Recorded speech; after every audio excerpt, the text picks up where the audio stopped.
let's pray, and then we will jump in. Our Father, we thank you for this evening, for those who are able to come. Pray that you would give me clarity of thought, and that we would be able to think through some of these things. Help us in our own minds to parse these things out and deepen our interest, our commitment to finding the information we need to know, the things that you've put in your word for us to discover. Help us to be energized, again, just be driven to tap into those truths, and then to apply them to ourselves, but always be charitable toward others. In your name we pray. Amen. Okay. The first slide, of course, tells you what we're going to talk about tonight. I decided after, I can't say much deliberation, it just sort of hit me today. At the end, if we have time, I have a couple slides that I will share a few, I don't know what to call them, a few thoughts with you, sort of by way of summary, but also to let you know a little bit of the things that I feel I'm able to tell you that I'm fairly convinced of, pretty well convinced, and then some other things I'm still waffling on as far as some aspects of end times, because a number of people have asked, what do I think? So I'll give you a few of those, and I'll try to walk you through why I put the things on the list that I did, and it'll just be a few points. It's not going to be a full-blown here's what Mike thinks, but I think it might be a little helpful, and we can catch a few things too that we only really touched on in passing. But I think there are some core ideas that are pretty evident in Scripture, and if we sort of zero in on those, you can sort of build on them as well. We'll get to that at the end, and hopefully we'll have a little more time for Q&A if there are any questions. So, I want to sort of approach the rapture timing issue from the perspective of what is the hope of each system. So again, if you're someone here who doesn't believe in a rapture, I don't want you to feel left out of the discussion. So I wanted to have this slide so that you can sort of compare and contrast where everybody's at.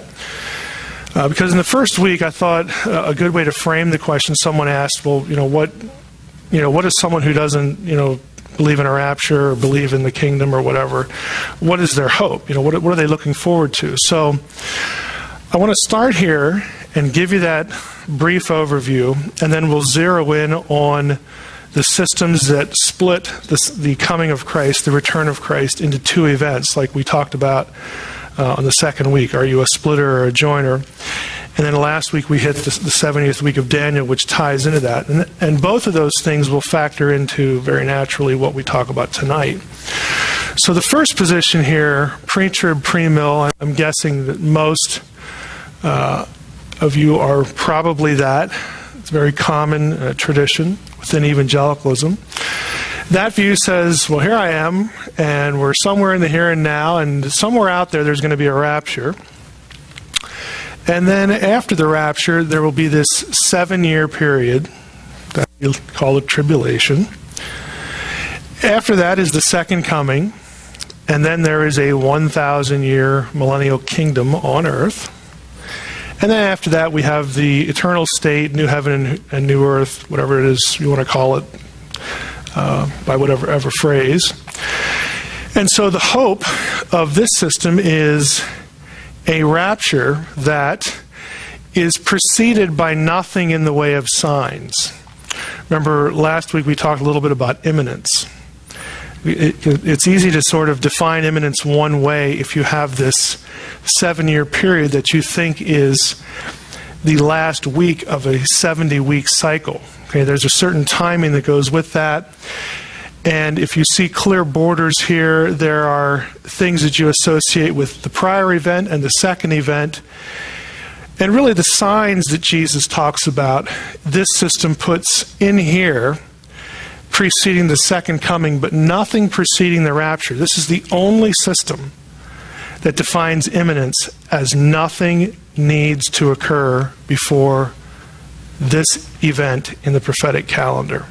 All the other systems would say that some of the signs that the pre-trib, pre-mill puts in here, if we remove this event, then very naturally there are things to look for on the way to, the blessed hope, which would be, in other systems, a rapture event in here or no rapture at all and a second coming.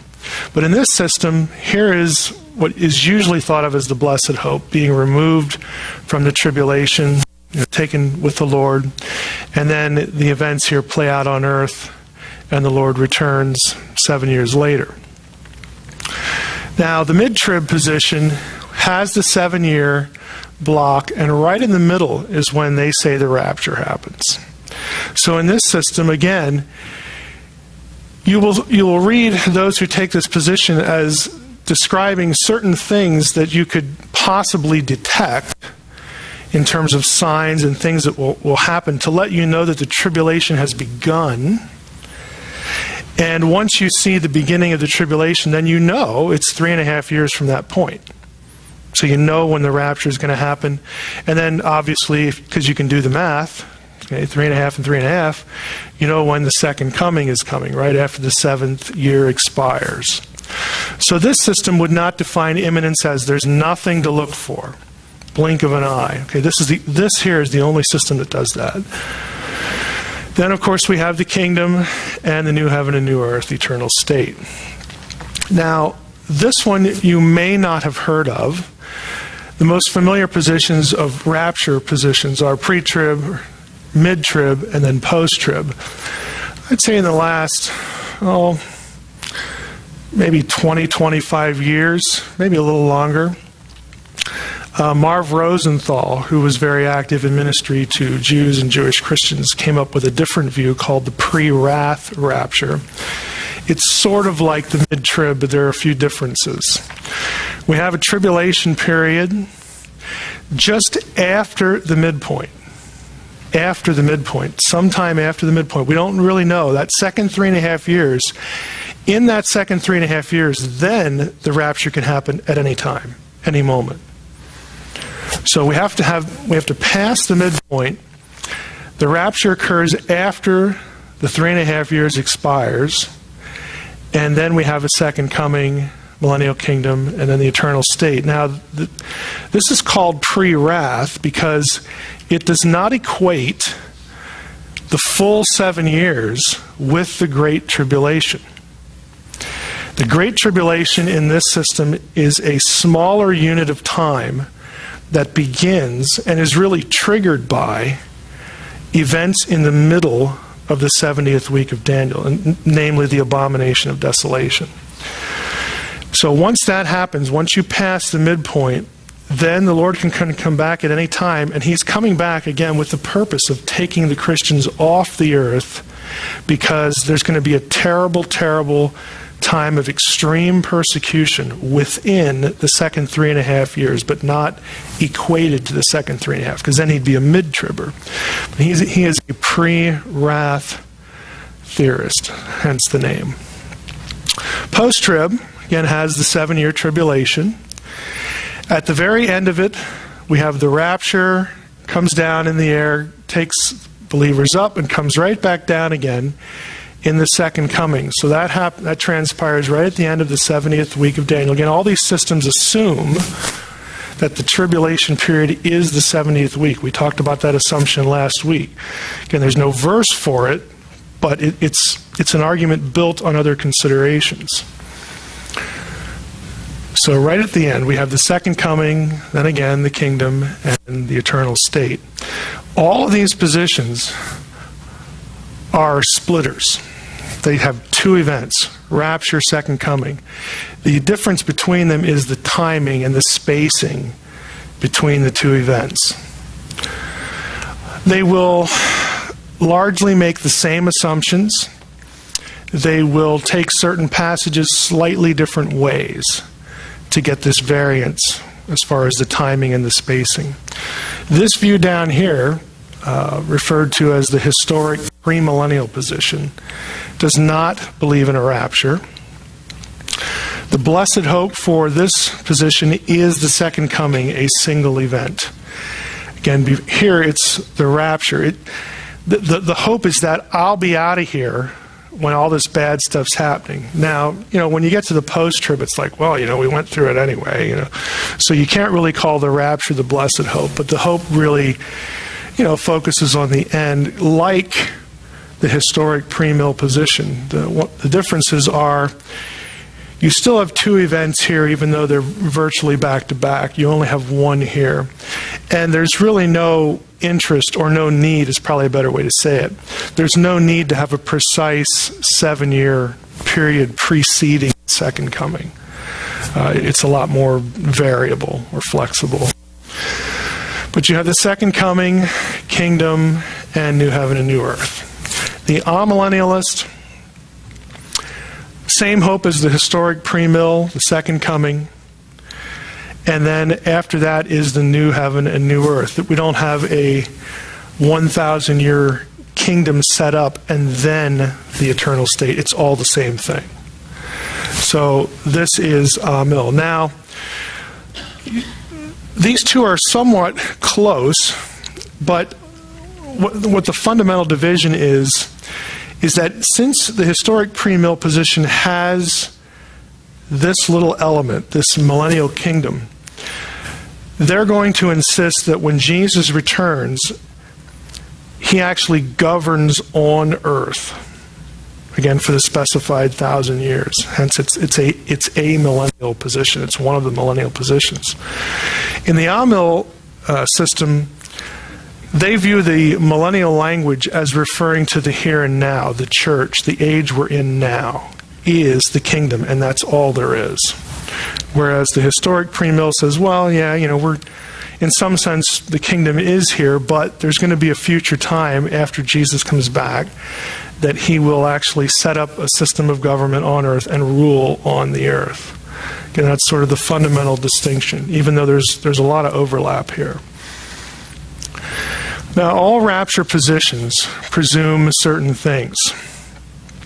They need to split second coming passages into two events. That was week 2. They all characteristically have, again, this literal millennial kingdom idea. Historic premill does too, without a rapture, but all the rapture positions are going to have that. A prophetic tribulation period. What I mean by that is, again, they're going to take some statements in the Old Testament. Daniel 9 is probably the most obvious, but they're going to take language in the Old Testament as specifying a specific period on earth as a time of great tribulation that could essentially be mapped out. And the 70th week of Daniel is really important for that because of the whole timetable it is presumed to lay out. The other thing they assume is a mostly, there's some variance here, and this is part of the reason why you get a pre, a mid, a pre-wrath, or a post-trib rapture. The progression of events in the book of Revelation, if you've read the book of Revelation, I imagine most of you have probably a number of times, there are seal, trumpet, and bowl judgments. There's a difference of opinion as to whether they're all in linear sequence. You got the seals, and then the trumpets, and then the bowl. You have just the whole sequence. Or if some of them overlap with each other, and then the question becomes which ones and how many. Okay? But all of those positions have the assumption that there is indeed a linear progression of events in the book of Revelation, that you're supposed to read Revelation as though it is unfolding linear time, but in the future. Now, you can catch that I'm saying it that way because a lot of people don't think Revelation is supposed to be read in a linear fashion. Most of those, I don't want to say all, but I'm almost willing to say anyone who takes that sort of position, you can pretty much rule a rapture out. They're going to be Amil or historic premill because they do something different with the book of Revelation. I'll show you in a moment. Now, most rapture positions presume the following. So this isn't, we're not unanimous here, but most of them will make an equation of the 70th week with the tribulation period. The exception is the pre-wrath view.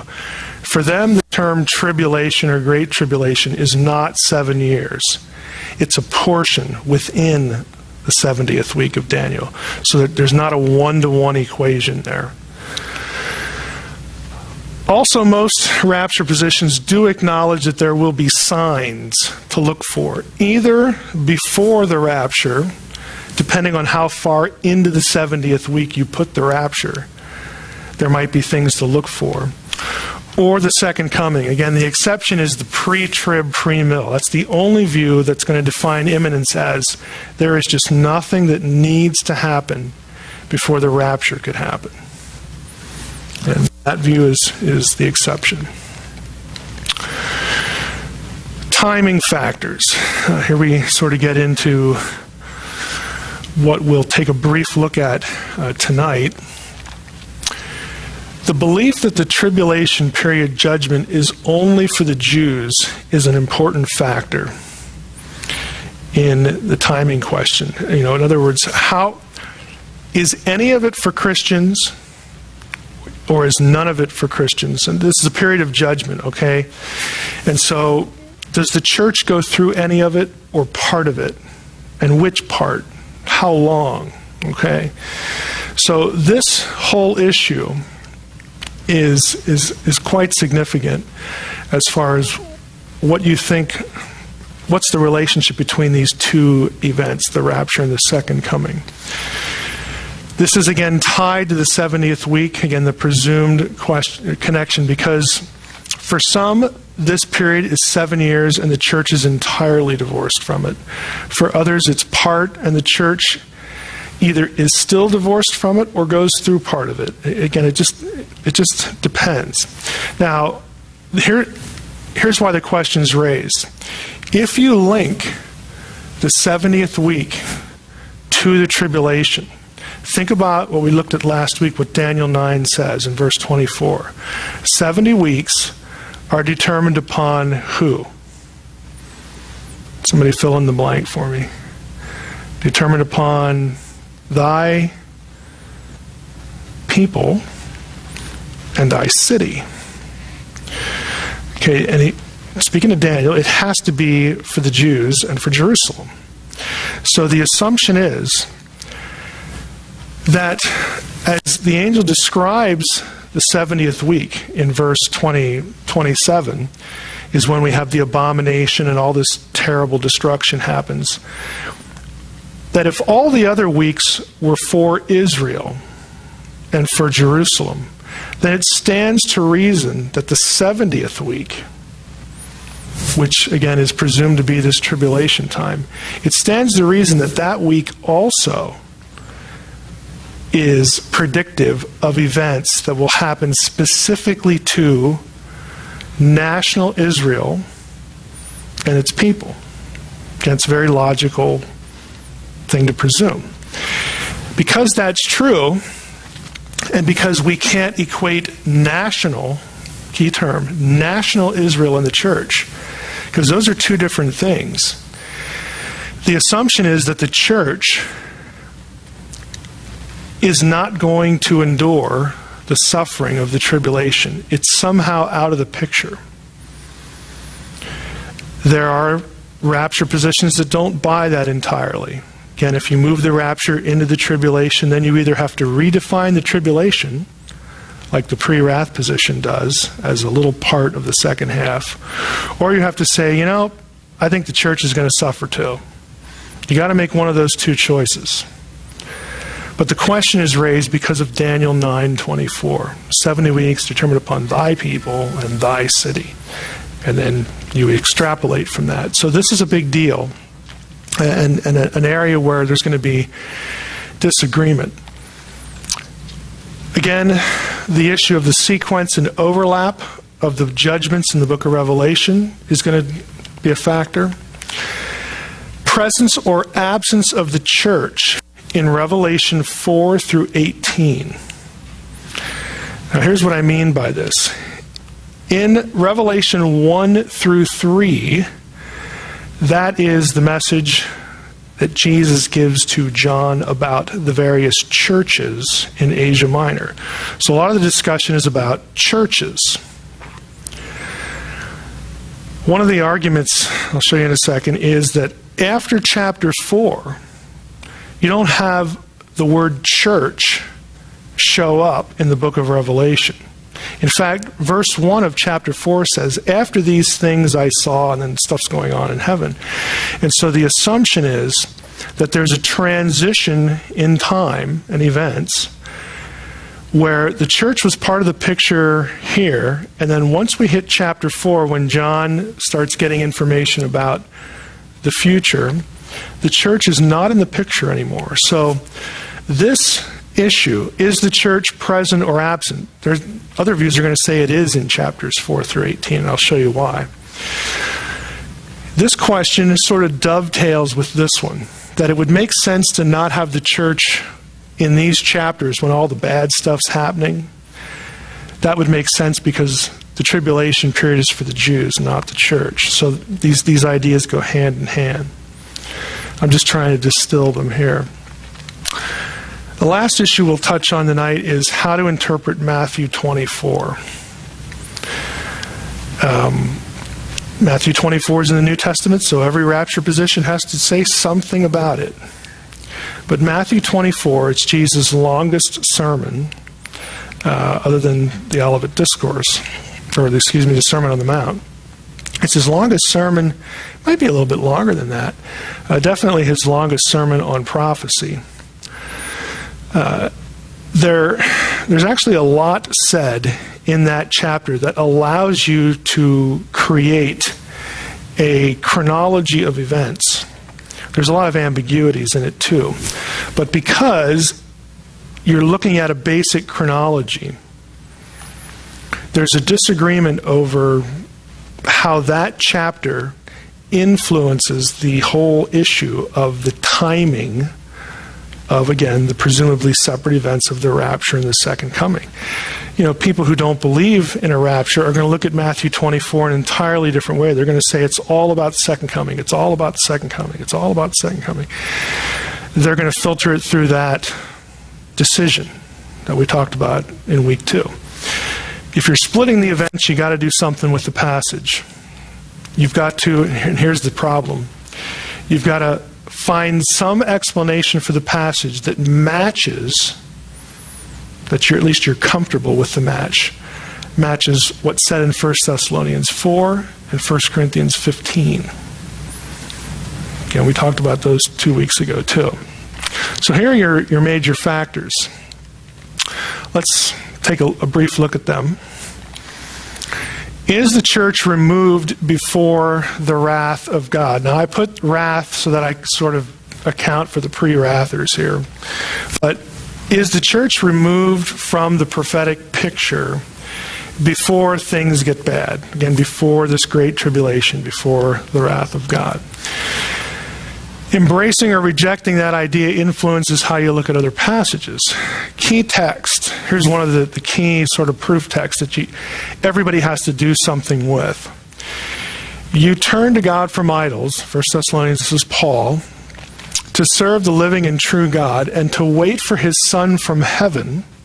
Now, he's already talking to Christians. He's already talking to the church. So it's not referring to the first coming. It's obviously referring to the second coming because it's Paul. He's living in light of, with the hope of the second coming or whatever prophetic events that are out there. So you're waiting for his Son from heaven, whom he raised from the dead, Jesus, who delivers us from, the Greek preposition is ek, can mean from or out of. That's the rub. Who delivers us from the wrath to come. Now, there's two things to think about here. If I translate it, delivers us from the wrath to come, that sounds like I'm delivered before I get tangled up in it, before I encounter it. I'm delivered from the wrath to come. If I translate this out of, the mid-tribbers like that one. Because then you're already in it, and you're delivered out of it. So which one is it? Just a rule of thumb for Bible interpretation. Do not base any doctrine on a preposition. Okay? You should never base any position on a preposition because they are notoriously elastic in meaning and translation. The short answer is, who knows? Could be either. Both are completely possible. But that's only the first thing to think about. The second thing to think about is the wrath to come. Can anyone suggest more than one way to take that phrase? Now, I've cast it as referring to the tribulation, a prophetic period out there that's really bad. What else might it mean? Yes? Well, it could be the final judgment. You bet. Haven't we been delivered from the wrath to come? Well, if you're a Christian, you have. In other words, it may not have anything to do with the tribulation period at all. Zero. It might just refer to hell. Who knows? You can go either way. Another verse, same epistle. But since we belong to the day, let us be sober, having put on the breastplate of faith and love, and for a helmet the hope of salvation. For God has not destined us for wrath, but to obtain salvation through our Lord Jesus Christ. Now this one sounds more like hell. Okay, but there are those who say, God hasn't destined us, the church, to go through the tribulation. And salvation is not ultimate here, again, to those who make this argument. It's not the ultimate salvation. It's salvation from this hell on earth, known as the Great Tribulation. So here, it's a semantic issue. Again, which one is it? Which wrath is it? Who knows?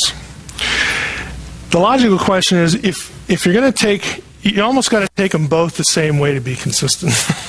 Because you got the same letter, same writer, 1 Thessalonians. If you think this one refers to hell, then what's keeping you from thinking the other one does? Well, I need that one to get out of the tribulation. Well, at least you're honest. You know, and you might be right. You might be right. You know, setting aside the whole idea of I'm going to articulate a theology because of what I want to happen. Okay, that, you know, is a problem. But again, everybody does that somewhere.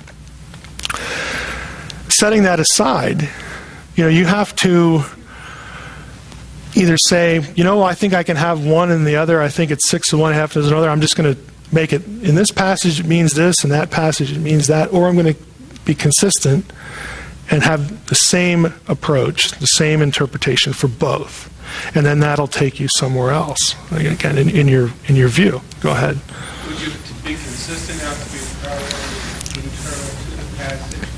And if you took that to be salvation from tribulation, Keep going. If you took that to be deliverance from tribulation, then the salvation too would be reduced in its significance to salvation. Parallel. Right. If you're going to take them the same way, then all the elements surrounding them, you would need to be consistent. At least it feels like you would need to be consistent. To me, it feels that way. Yeah, I mean, but Mike didn't write the rules, you know, for cosmic Bible interpretation either. Okay, you know, I'm very fond, especially when I get into it on the internet with critics, you know, who say they give you either or fallacies all the time till it just makes your eyes bleed. Okay, you know, I'm going to reject what you say, and then the truth must be what I say. Well, like, why do I only get two choices? Okay, I don't want to do that either. You know, just because to me it feels like, boy, you know, I think I need to be consistent here. That doesn't mean that it's required. I can't tell you. I can't point to you to any passage that says, "Thou shalt take this word consistently every word." You know, I don't have anything like that. But for me, I like to feel like I'm being consistent across the board. I like to probe things that way. Is the church present or absent from Revelation 4 through 18? Argument. The word church occurs 19 times in Revelation 1 through 3, and once in chapter 22. It does not appear even once in chapters 4 through 18, which describe the tribulation period. Now again, this is taken from Ryrie. Ryrie is a pre-trib, pre-mill. That's his position. So he makes this observation. And on the basis of this observation, not only this, but this is significant to Ryrie. On the basis of this absence, the absence of this word, ekklesia in Greek, he says, look, that has to mean something. And for Ryrie, it means that the church is out of the picture in these chapters. And since what happens in these chapters is all this bad tribulation stuff, his conclusion, based on that and some other things, is that the church is removed. It's raptured off planet prior to the tribulation. Now, alternatives will say this. Or no, wait, this is, again, a text Ryrie will refer to. After this I look chapter 4, and come up here, and then the reference to a trumpet. So he said the rapture happens right here in chapter 4, and that's why we don't have the church there. Now, the other view is this. While the word church doesn't show up, the occurrence of the word saints, okay, like in Paul's epistles, this does occur in chapters 4 through 18. Here are the references. So the other view says, look, okay, ekklesia doesn't show up, but hagioi, saints, the word that the New Testament uses for New Testament church believers, that does show up. So to this view, that suggests that the church is on earth. And again, Ryrie points this out. He's being honest. He's not going to hide anything. Nope. Got to go back here. So which is it? Is the church present or absent? I don't know. Again, you have to make a decision. Which argument do you think is more compelling? You can't really have both. So again, you have to make a decision. If you have the church in these chapters, then that opens the door to other possible views of a rapture. But if you'll notice, the distribution, here we have chapter 13, 16, and 18. So it kind of goes toward the end. So even positions that don't have a pre-trib rapture are prone, especially when you get toward the end. Again, if you think Revelation's a linear sequence, and right around chapter 18, you're getting close now to the end of the tribulation period. If you want to rapture before this, if this argument really matters, then you might have to fudge on what you think saints means at any given point. Again, to make the system work, whatever system it is you prefer. And you might have good arguments for that. They might be arbitrary. It just depends. Is the book of Revelation linear? In other words, when I open the book of Revelation, am I correct in assuming that the writer is giving me a flow of time that proceeds in a straight line? Now, most people are certainly used to reading the book that way because, that's kind of how we read books. Okay, it's just one thing happens, and then the next thing happens, and the next thing happens, and you're just used to reading things in linear fashion. So proceeding from that, again, if you want to make an argument about the absence of the church, you really do need some sort of linear flow. So you can say, these chapters right here, church isn't there. It's before and it's after. When you start using words like before and after, you are thinking in a linear fashion. So this is important. Chapters 6 through 16 are where you get these judgments. And here's how the linear view looks at things. The seal judgments start, and then there's 7 of those. And when the 7th one is up, then the first trumpet, then you have a succession. When that one's over, then you have the first bowl, and the 7th bowl is, the end, okay, the final day of the Lord. So you have 21 judgments in a row in linear sequence. This is how your standard pre-millennial position takes it. And certainly all of your rapture positions will take it in linear fashion. But is that right? Well, not everybody thinks so. In fact, a lot of people don't think so. I don't know who would be in the majority here. It's probably pretty close. The most widely known non-chronological view is something called the recapitulation view. It's basically a repetition of cycles. So the view is that all those judgments, seals, trumpets, bowls, actually convey the same set of events, the same set of ideas in different ways, and they cycle through each other. They're repetitive. There are instead of 3 sets of 7 linear judgments, there's 3 sets of 7. Each of them is a cycle that tells the same story each time, but in slightly different ways. If you take that view, you do not have a linear time sequence in Revelation. It undermines it. Here's what it looks like. I couldn't really find a good graphic of this. This is from Beale's commentary. When you can always get the slides and look at it more closely, but when the seals start in chapter 6, you have certain elements. You've got the horse, something about conquest here, and the sword taking peace from the earth, and another horse. And you have these horses and all this bad stuff going on, famine, blah, blah, blah. So you have 4 catastrophes. You got to invent a really broad term for this. 4 catastrophes, and then you have the woes intensify, approaching the end, so you have more catastrophes here. Then there's some sort of interlude about the 144,000 and the 2 witnesses and whatever that is. And then you have a final end.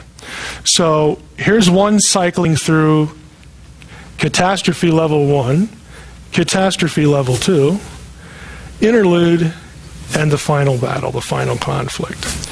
And then the trumpets will give you 4 catastrophes, and then you have these woes, then an interlude, then the end. You get the idea. So some people are not disturbed by the fact that the 3 sets of bowl judgments do not use the same terms a lot. Remember the splitting or joining session we did 2 weeks ago? Some people really need the exact same vocabulary used for every end times event to feel that it's one event. As soon as you have differences, it must be 2, I'm going to split them. And I use the illustration of the harmony, the situation where the 4 Gospels don't agree. Do we harmonize or do we keep apart? And then we talked about, do I harmonize the second coming passages or do I divide them into 2 events? It's the same issue here. When the vocabulary is different for these catastrophes, are they completely different events, or are they the same events, just using different words and different symbols and different images? Some people think, yeah, sure, why not? They're all sort of the same general kind of category. I'm fine with seeing cycles repeated. The Bible does that lots of places, like Book of Judges. You have this sort of endless cycle of judgment and oppression, and God raises up a judge, and they go off the deep end again. And so there's an analogy to the idea, but the idea is taken to the book of Revelation, and that influences the way you look at the whole book. Is that right? I don't know. Rapture elements. Now this one was a slide we looked at 2 weeks ago. Everybody who espouses a rapture is going to take 1 Thessalonians 4 as the rapture. It's sort of like the go-to passage. So let's look at it. You got a shout, an angel, trumpet, and something going on in the clouds. So we have these elements right here. Okay, fix those in your mind once again. So we got a certain set of rapture elements. We've got Daniel 9, and the 70th week is described this way. He, this bad guy prince, which most people assume is the Antichrist, he shall make a strong covenant with many for 1 week, and for half of the week, again, 1 week is 7 years, half of the week, the first 3.5, he shall put an end to the sacrifice and offering, and on the wing of abominations shall come one who makes desolate, until the decreed end is poured out on the desolator. So in the middle of this 70th week, something that Jesus and other people call the abomination of desolation happens. So let's fix in our minds. We've got certain elements for a rapture right here. Shout, angel, trumpet, clouds, somewhere up in the sky. And we've got a 7-year tribulation with the abomination happening in the middle. Got it? Matthew 24. Why don't you turn to Matthew 24? Because again, everybody who has a rapture and a second coming has to do something with this passage. Matthew 24. Give you a chance to get there. You want to start at verse 15. Again, the whole chapter is essentially Jesus answering the question, hey, what's going to happen at the time of the end? And what will be the signs of your coming? And so Jesus launches into this long discussion. What do you see in verse 15? Anybody? Okay, keep going. Go ahead, you can read it.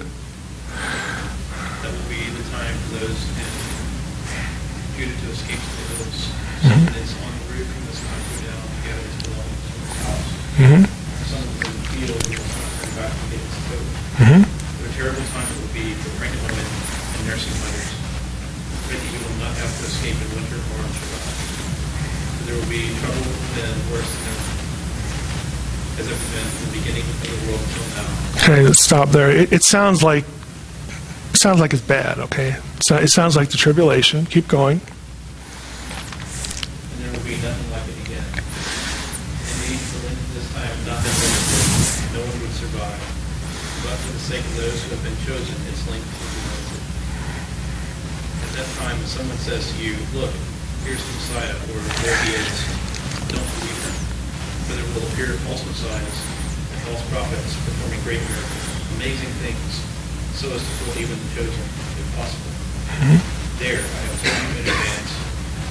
So if people say to you, "Listen, he's out in the desert, don't go."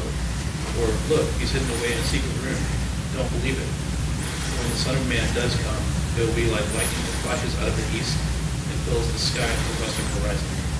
Wherever there's a dead body, that's where you find the vultures. But immediately following the trouble of those times... Immediately following the trouble of those times, keep going. The sun will grow dark, the moon will stop shining, the stars will fall from the sky, and the powers in heaven will be shaken. Then the sign of the Son of Man will appear in the sky. All the tribes of the land will mourn, and they will see the Son of Man coming on the clouds of heaven with tremendous power and glory. He will send out his angels with a great shofar. So we have the clouds coming on the clouds. We've got the shofar, which is the trumpet, and we have an angel. Keep going. And they will gather together his chosen people from the four winds. A gathering? That sounds like a rapture, doesn't it? Isn't that what a rapture is? It's not a dispersing, it's a gathering. Keep going. From one end of heaven to another. Now the fruit tree teacher is blessed. As branches begin to sprout and leaves appear, you know that summer is approaching. In the same way, when you see all these things, you are to know that the time is near, right at the door. Yes, I tell you that this people will certainly not pass away before all these things happen. Heaven and earth will pass away, but my word will never pass away. But when that day and hour will come, no one knows, not the angels in heaven, not the Son, only the Father. For the Son of Man's coming will be just as it was in the days of Noah. Back then, people went on eating and drinking, taking wives, and becoming wives, right until the day that Noah entered the ark. And they didn't know what was happening until the flood came and swept them all away. Okay.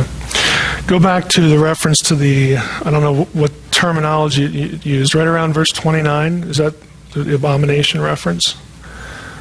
Or something like that. Go ahead and read that. But immediately following the trouble of those times, Yeah, what version do you have, by the way? Okay. Anybody else have the word abomination in there so we can get a feel for how it's translated in a couple versions? I can open it up, but I don't want to take the time. Somebody read Matthew 24:29.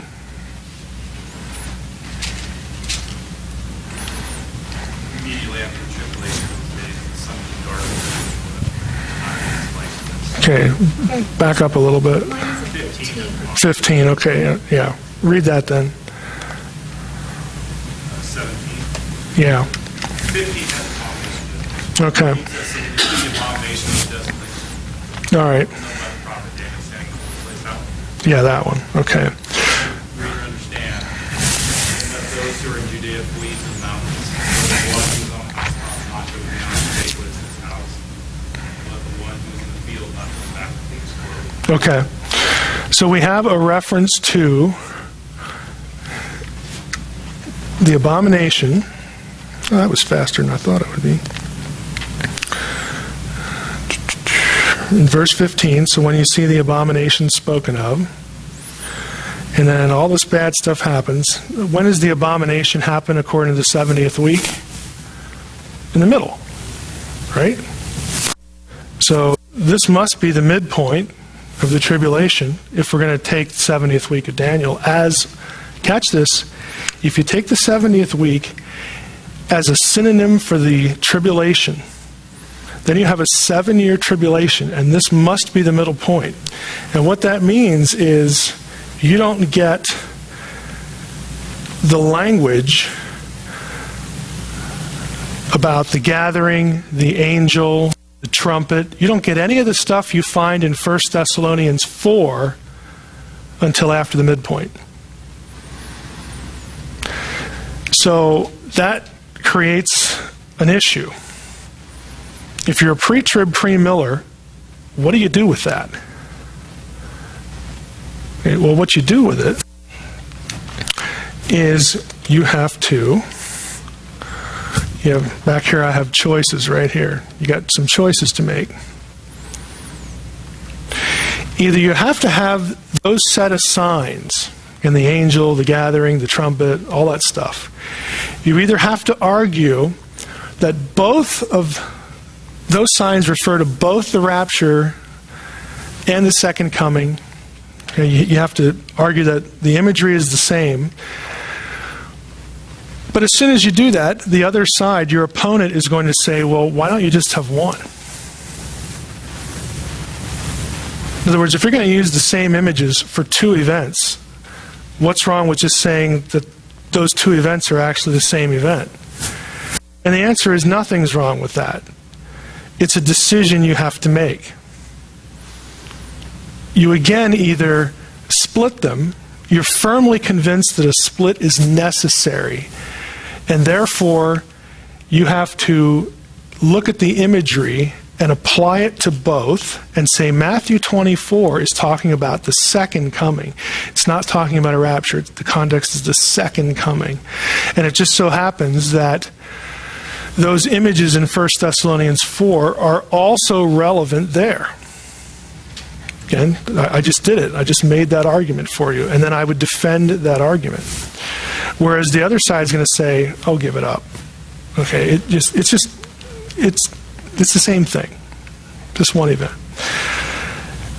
So the struggle is really going to be other passages where you're either persuaded you got to have two events or you still have one. But no matter what your view is, and there are plenty of pre-trib, pre-millers out there who will have a view of Matthew 24. Same thing for your pre-wrathers, your mid-tribbers, your post-tribbers easy, because that's basically two events that are really one anyway. But all of the other rapture positions that are not post-trib have a way of dealing with Matthew 24 so that their system is intact. Everybody does that. I just want you to be alerted to the fact that, again, we have this marriage between the 70th week and the tribulation, like they're synonymous terms. If you do that, you're going to have trouble here. Okay, if you don't do that, if you do something different, be creative. Okay? I mean, think about it. Do something different with the 70th week and the tribulation, like the pre-wrathers do. They don't equate them, and they still have a rapture. It's just at a different time. But be creative. You have to have some relationship between the two, the Daniel issue, and then the Matthew 24 issue. Every position is going to have to create some sort of coherent alignment of those two passages. And the different ways you do that will produce different systems, different timings. Now, what time is it? What is it? 5 to 8. Oh, okay, I do have 5 minutes. All right. Since I've been asked a lot, what do you think? I threw in 2 slides at the end here. I'm not going to tell you my positions because, I'm still thinking about things. I will, sort of by way of summary, tell you the things that I think you can sort of really latch onto that have a high degree of certainty. Because one of the questions last week was, do we sort of have a hermeneutic of despair? Is there anything, we can know about end times for sure? Yeah, there's some things. There are some things that are, have more clarity than others. And I want to share, for me, what a few of those are. So in this column, I have strong suspicions. We'll just call them that. I don't want to call them absolute certainties, but strong positions. I would say this much stuff over here, this much at least is true. And over here, there are points of uncertainty, things that I'm not so sure about. First one, I would say that the kingdom of God is here in some way, definitely. Colossians 1:13, I don't know how much clearer Paul could make this. He, Jesus, has transferred you into the kingdom of his dear Son. He's using the past tense. He's speaking to Christians right then. How much clearer can it be? So the kingdom can't be totally future. In some way it is here. But the question is that all it is? In other words, if I was an amillennialist, I would say, I stop right here. Church is a kingdom, that's it. End of discussion. That's all there is. It's all there's going to be. Move on to the next topic. I'm not so sure about that. In fact, I really, really doubt that this is all there is to the kingdom. I do think we will see an earthly rule, but beyond that, terminology, I would quibble about. Next one. I think we have to affirm that the church, and this is consistent with this one, the church does inherit the Abrahamic covenant. Why do I say that? Because Paul does. And I don't want to disagree with Paul. Okay, Paul says point blank in these 4 verses that if you're Christ's, you are Abraham's seed and heir according to the promise. How much clearer can he be? Okay. We do inherit the covenant. Now, if you remember the first week, this is a big deal because the covenant is for concluding that Israel is still going to get the land and the kingdom of God. Jesus is going to return to Israel. Temple's going to be rebuilt. And there will be a literal kingship of Christ in fulfillment of the Abrahamic covenant. So amillennialists will say, nope, none of that's going to happen because the church inherits the covenant. Well, I think it does, but again, my question is, does that really rule out a future for national Israel? Ultimately, it depends how you read this passage right here. Because this is Paul's wish and hope for the salvation of Israel. Does his hope for the salvation of Israel include or exclude the land? He's not clear. So I think it very well could. I just don't know. That's why it's in the uncertain column. This is real clear, that isn't. I think we also have to agree that the church is the household of David. Go to Acts 15, 16 and 17. Set the stage for you. This is the so-called Jerusalem Council, where they have to meet about, do we have any rules that apply to the Gentiles? Paul's come back here and told us about all these Gentiles being saved, and wow, isn't that an amazing thing? I never would have seen that coming because, we're Israel, we're Jews, it was our Messiah, and all this kingdom stuff, and wow, the Gentiles are being brought in, and we believe that this is really of God, but now, we got this mixed church thing, and some of the stuff that Gentiles do really bothers Jews and vice versa. So what do we do?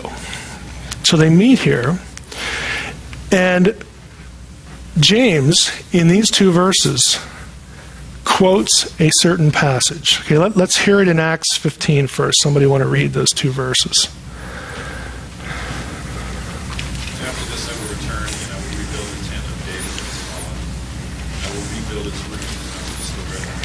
The remnant of mankind may seek the Lord, and all the Gentiles will glorify my name, says the Lord who makes his name. Okay, I will rebuild. What is the word tabernacle there, or tent? I'll rebuild the tent of David. The salvation of mankind. Now somebody go to Amos. I think it's Amos 9, 10 through 12, I believe is the passage. This is the passage that James is quoting. It'll read a little differently than James cites it. Somebody want to read that when they get it? Mm-hmm. All the sinners of my people will die by the sword. Say disaster shall not overtake or meet us. In that day I will raise up the booth of David that is fallen, and repair its branches, breaches, raise up its ruins, and rebuild it as the days of old, that they may possess the remnant of Edom, all the nations who are called by my name, declares the Lord against us. Sounds real similar, except the Edom part. The remnant of Edom in Amos, and in Acts we get the remnant of mankind or something like that. The problem is Edom and Adam, mankind, are spelled exactly the same way in Hebrew. But James takes that reference. Again, mankind, sort of, if we want to think of Edom, Edom was attached to Israel peripherally. It was sort of an outsider, but not an outsider. They were the descendants of Esau, so they were outside the chosen line, but they were still related. And so James is taking that idea and sifting that through Paul's testimony of the salvation of the Gentile, and lots of other Old Testament passages about salvation of the Gentile, like Isaiah 66. And he's like, man, we didn't see this coming, but there it is. But the part I want you to focus on is this tent of David. If you were Amos, and you were living in Amos's time, okay, you've seen the kingdom split. You got, part of the kingdom is history, and then you got the little kingdom of Judah struggling along. The dynasty's wicked. You got a bunch of bad kings. And then Amos comes along and says, God says he's going to rebuild the tabernacle of David. What do you think that is? Do you think it means the church? James did. I mean, that's what he does with it. He views that passage as proof that God was bringing in the Gentile. And if that's the case, and it is, because that's what he says, then the church is the household of David, in some sense. Now, Does that rule out a visible kingdom ruled by the Davidic Messiah when he returns? I don't think so, because he's going to return. Doesn't rule out a return, that's for sure, because Paul talked about the return plenty of times too. And so did Luke. So did everybody. But again, the amillennialist will take this and say, don't need a kingdom. I'm just not sure. Because it doesn't really say that. That's something that's a conclusion you're drawing from it. And it doesn't really say that. It says this much, but it doesn't really say what you're extrapolating. The church, I think, again, transparently, the church is the temple of God. How do I know that? 1 Corinthians 3:16, 1 Corinthians 6:19. One of these references is singular, the other is plural. Paul says, don't you know that you, either singular or plural, are the temple of God, and the Spirit of God dwells in you? How clear could he be? Why would he say that? Because the presence of God, the glory cloud of the Old Testament, lives in each believer, and each believer collectively forms the church, the body of Christ. Body of Christ is, who is Christ? What was he? He was the enfleshment, the incarnation of what? Deity. That's what he is. Very consistent. But if we affirm with Paul this, because that's what he says, does that mean there's no need to rebuild the temple? Personally, I don't really see any need to have a temple rebuilt. Doesn't mean it won't be, and I don't think this rules it out. I think you can have your standard premillennial system without a temple. I don't think it's essential, but a lot of people want it, so it's okay. I don't think this rules out that, but this I'm more sure of than I am that. There will be discernible signs prior to the second coming. Astronomical, I say that because of Matthew 24, signs in the sky and all that kind of stuff. And historical stuff happening on the earth, like the Antichrist and all that kind of stuff. So, regardless of what position you take, even if you're pre-trib, pre-mill, I found that the pre-trib, pre-mill people are the ones that are most tuned in to reading the newspaper and figuring out where we're at.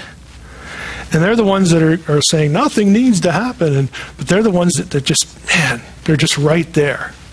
Every news event, where does that fit into the prophetic timeline? Why are you worried about it if nothing needs to happen? I mean, I don't get it.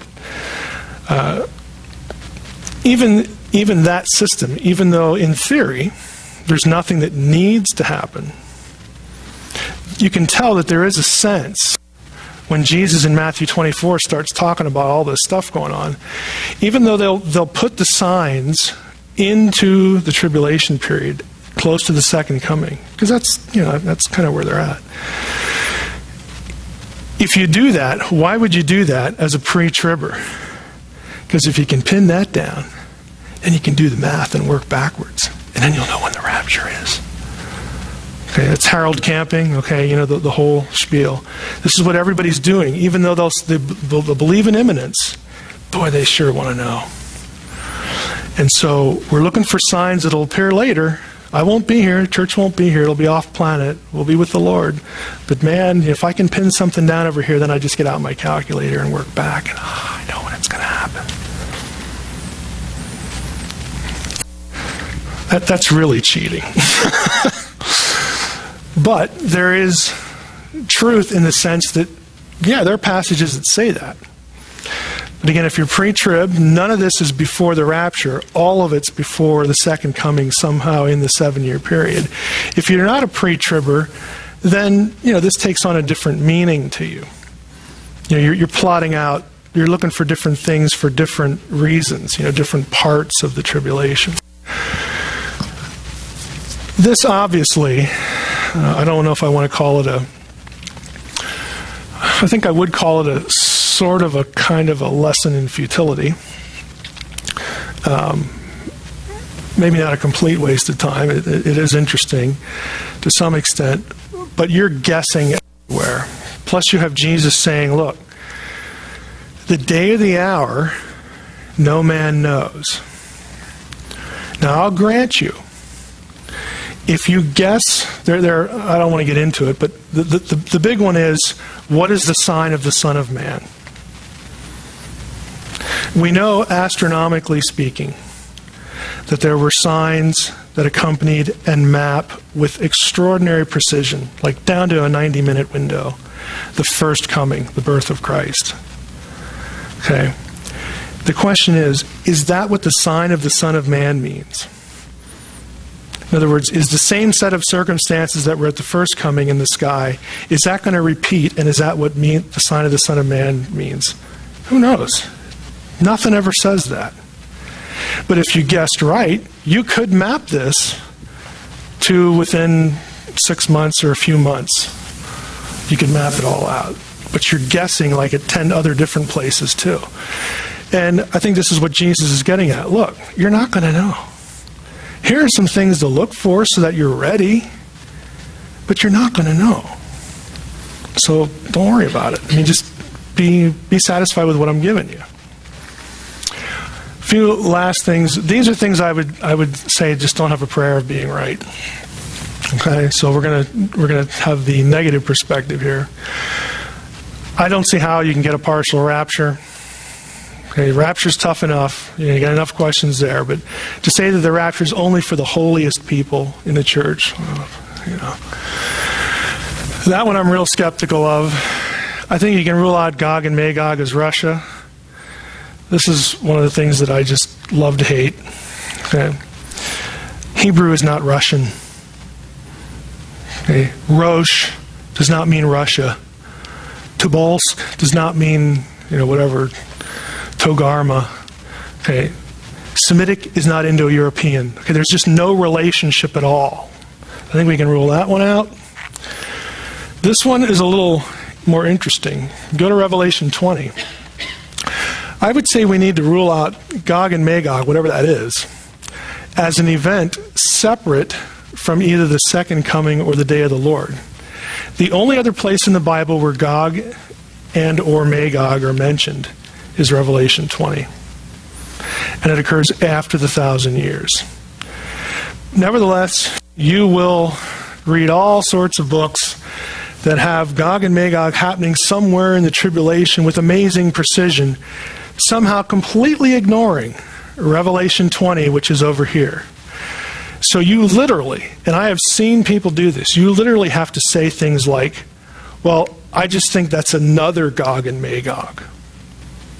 Really? Like, there's one in the Old Testament. The only other time it's referred to is here, and that's just like another one completely different than the other? Why? The answer is I need it for my system to work. Okay, I think we can rule that one out. And lastly, I think there's a last one on here. People will take sides on this, that the Antichrist must be a Jew, and then you'll have other people who are flipped over and say he must be a Gentile. He could be either. There's actually a long line of tradition that argues either way. If you think the Daniel 11 Antiochus, you have to be sort of into prophecy to follow this, but I'm going to throw it out here. If you think that Antiochus IV, what he did in committing the abomination in the middle of the 2nd century BCE, if you think that was sort of a blueprint for the abomination that you imagine yet future, that's great, because there's a lot to suggest that, but he was a Gentile. Very clearly. On the other side, there is a long line of tradition. Let me put it this way. There's a Jewish line of tradition that looked at the tribe of Dan very suspiciously, very negatively. And that was picked up on in the early church by Irenaeus and a few others, a guy named Hippolytus, who believed that certain passages indicated a great enemy will rise from Dan and be a rival to Judah, because Dan and Judah are often diametrically opposed in certain genealogies, and there are other weird things going on with Dan. So there was a tradition shared by Jews and Christians that the Antichrist would come from either the tribe or the region of Dan. I'll give you one sort of oddity. In the book of Revelation with 144,000, where do we get the number? 12,000 from how many tribes?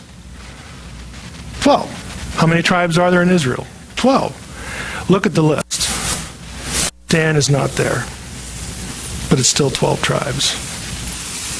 Dan is omitted from the list. Dan's omitted in different places in the Bible for inexplicable reasons.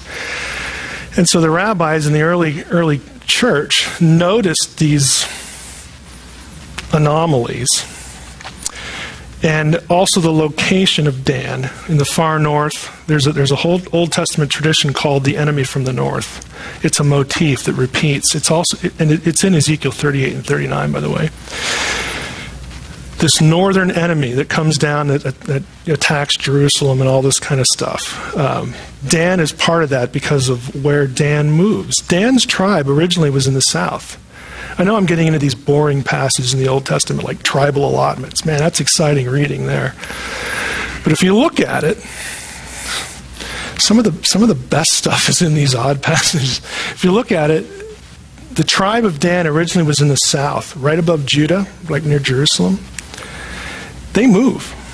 They leave. They leave their tribal allotment and they migrate north into a region called Bashan, which was viewed in the Bible and outside the Bible as the gates of hell. Is that a coincidence? I don't know. But there are, again, some Jewish thinkers and some early Christian thinkers that notice stuff like that and go, oh, there's something up with Dan. Just doesn't look good. So you actually have a long line of tradition that will go either way on this issue. So I don't think, I have it in this list because you can't really be dogmatic. There's just no way to say it must be this or that. But that's it. Any questions? We're actually a little over, which I did not anticipate, but any questions? Yes. Just a comment, and that is that there's some, for example, in the evangelical Church of God and the Church of God who don't believe in a rapture, they kind of substitute a place of safety. And a key verse for them is the one that says, watch and pray always, that you might be accounted worthy to escape these things that are coming and stand before the Son of Man. So even safety within on the earth. Place of Yeah. safety on the earth. And it kind of goes along like this, blessed hope. For them, I think blessed hope is a place of safety. And let's see. So it appears that there's going to be a place of deliverance, and this would be their blessed hope. The book of Revelation speaks about this dragon going out and encountering some resistance and not being able to penetrate to a certain area, and then frustration gives out, gives up, and then goes out upon the whole earth and spewing out its wrath upon the entire population. Does that have a name, or is it's just associated with that, with those groups? Okay, interesting. So it's basically the evangelical Church of God. What's the history of that? Is that an offshoot of Armstrong's old Worldwide?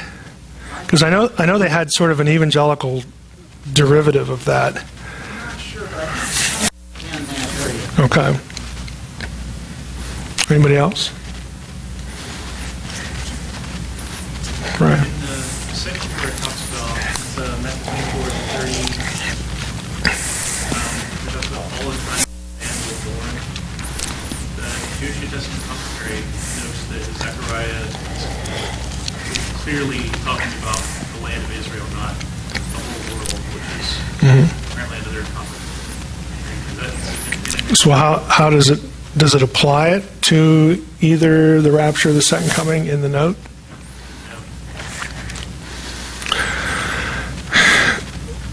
Why would they mourn, I guess, if it was the tribes of Israel? Think with me here. I don't know how it could be a rapture event, because if the rapture is the removal of the church, then you'd have to invent some, or discern or create some sort of argument why that would make them mourn. And if it's toward the end of the tribulation, they've had lots of reasons to mourn before that. So why single that out?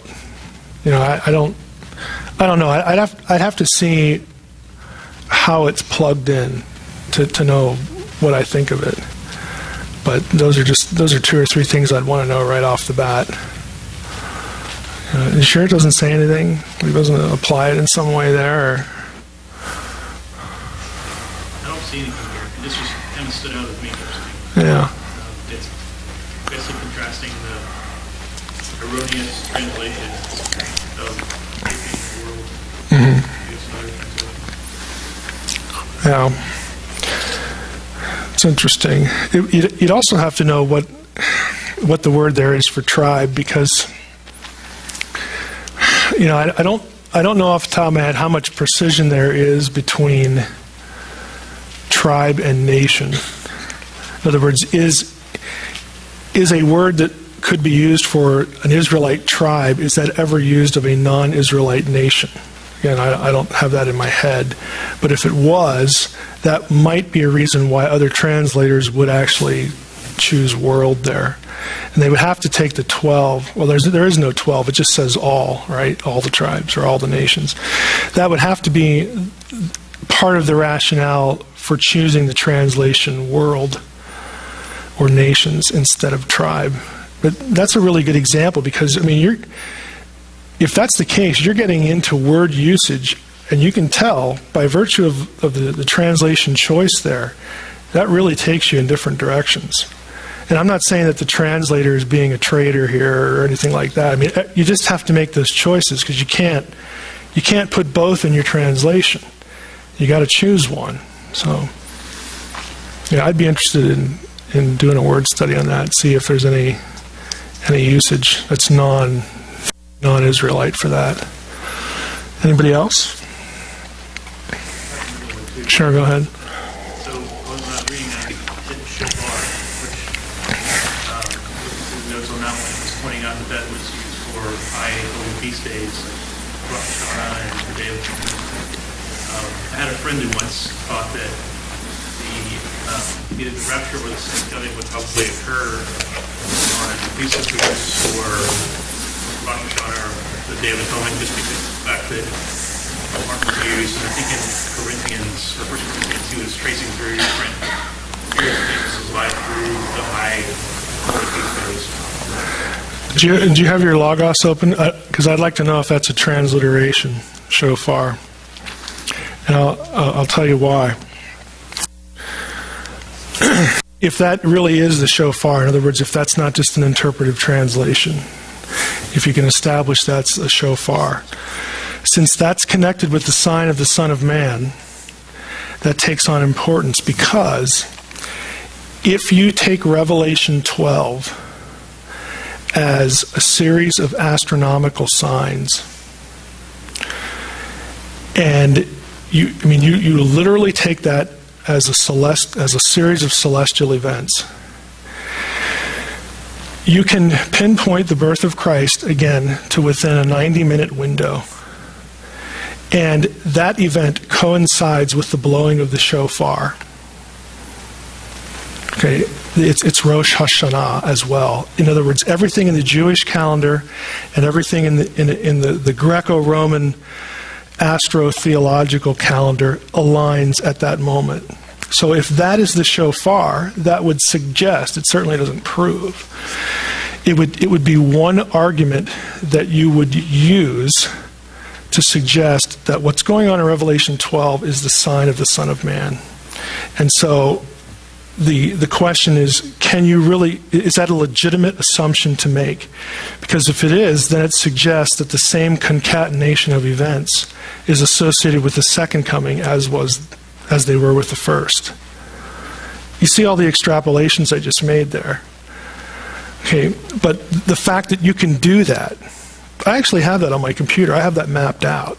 I can tell you when it is. But is there any point to it? I just made 2 or 3, not leaps of logic, but leaps of faith. I guessed at that. I mean, who knows? So this is one of the reasons why I say, I know prophecy is interesting, but there are people who would hear what I just said and literally spend the next 25 years of their life trying to prove that, trying to nail that down. Why? I mean, at the end of the day, what you have is one big, really cool guess. That's all you got. It's what it'll be 25 years from now. It'll be a guess. It'll be what it is today. It's a guess. So I would be interested if that's I don't want to hold you guys up. I'll look when we shut down. I want to know if that's a translation or a transliteration of shofar. Anybody else? Any other question? Seeing none. Thank you for coming.